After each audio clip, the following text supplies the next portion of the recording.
The Battle of Ramree Island, also known as Operation Matador, was fought in January and February 1945 during World War II as part of the Indian Corps offensive on the Southern Front in the Burma Campaign.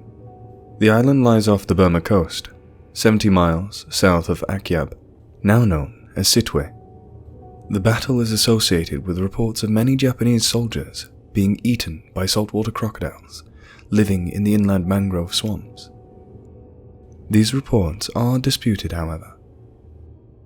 The Guinness Book of World Records has listed it as worst crocodile disaster in the world and most number of fatalities in a crocodile attack.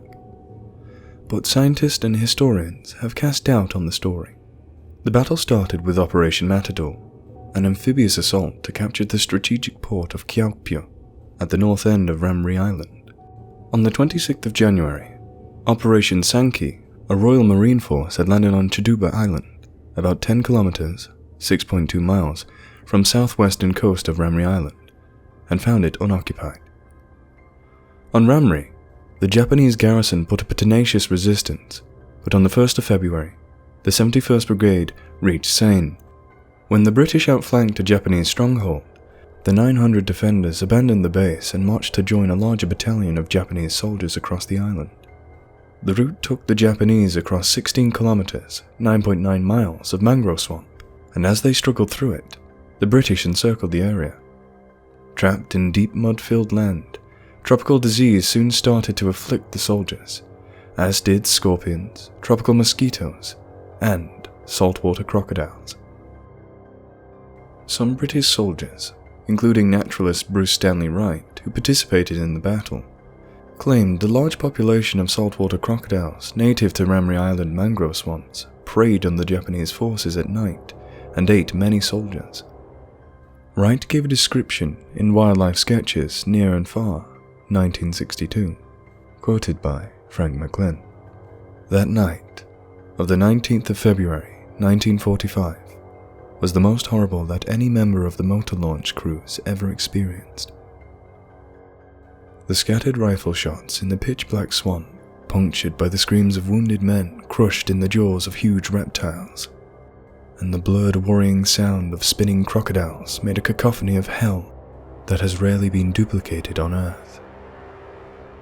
At dawn, the vultures arrived to clean up what the crocodiles had left. Of about 1,000 Japanese soldiers that entered the swamps of Ramree, only about 20 were found alive. If Wright's claim is true, the Ramree crocodile attacks are the worst in recorded history. The British Burma Star Association seems to lend credence to the swamp attack stories, but appears to draw a distinction between the 20 Japanese survivors of one attack and the 900 Japanese who were left to fend for themselves in the swamp. There is no corroboration of the events by British military reports, or by interviewed Japanese soldiers or local Burmese, as Wright's account is the only known source of the mass crocodile attack, and his figures have been disputed by other historians who call the event an urban myth. On Wright's reporting of the Ramree event, McLean wrote, "Most of all, there is a single zoological problem. If thousands of crocodiles were involved in the massacre, as in the urban myth, how had these ravening monsters survived before, and how were they to survive later? The ecosystem of a mangrove swamp, with an exiguous mammal life, simply would not have permitted the existence of so many saurians before the coming of the Japanese. Animals are not exempt from the laws of overpopulation and starvation." Despite the likelihood of Wright's embellishment, one thing remains certain. The crocodiles of the island had indeed fed upon the Japanese soldiers. Crocodiles are easily capable of seeing excellently in the dark. They're even more efficient at ambushing unwary prey that stray into their territory, regardless of the guns that are less effective at night in the darkness that these poor souls were trapped in.